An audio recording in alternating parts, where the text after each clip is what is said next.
So ito guys, binili na natin yung EcoBoost na sedan. So nagkasundo na tayo sa price. Kaso binayaran na namin, fully paid. Kaso papakuha namin siguro mga 1 linggo pa. Kasi namin ginagawa rin sa shop, pending pa. So binigyan lang namin silang option, hindi para makipagbaratan dito sa unit. Kasi hindi naman malayo dun sa price na binigay nila.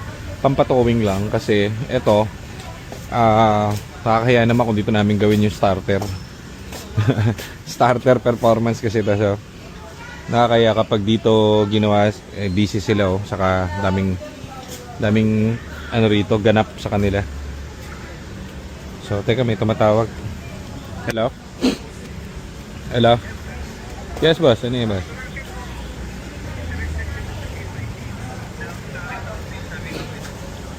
Ah, 500 sir. Sabihin nyo muna ako magkano. Tanong nyo muna ako magkano. Pinaka lowest. Hindi kaya rin ng ano yan sir, ng 400. Ano lang pala yan? Ano yung tatak? Alto? Ano yung model? Oo, Alto ba? Hindi, yung oo, yun yung ano yung mababang model. Kung Dolphin sana po pwede yan. Kaso yan pala yung mababang model. Pagka alam niyo na yung price na pinaka lowest, sabihin niyo ako, baka tingnan natin kung ano. Sige boss. Bebenta ng electric car. Kaso hindi ko like. Bili tayo ng barbecue, sarap ng barbecue. Wala mo kayo magkano-benta naman sa barbecue? Pwede magbili? Ma'am, pwede magbili?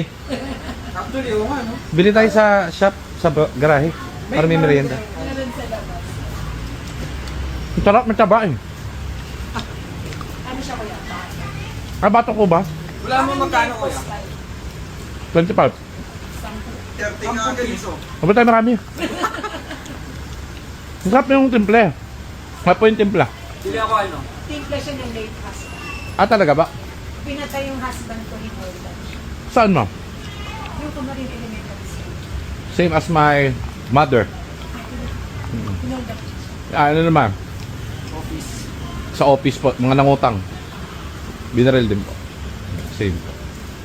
Ano, sabi ng Diyos, huwag mo paratingin dito sa amin. Kasi dito baka madami pa kami. Kaya doon na din siya naman sa dito pa din. Kailan na ma'am? Almost 8 years ago. So, naiwan yung mga bata nag-aaral. So, yung barbecue at ko Bumuhay talaga. Galing. May ano lang distributor kayo ng RC card. Bili tayo marami.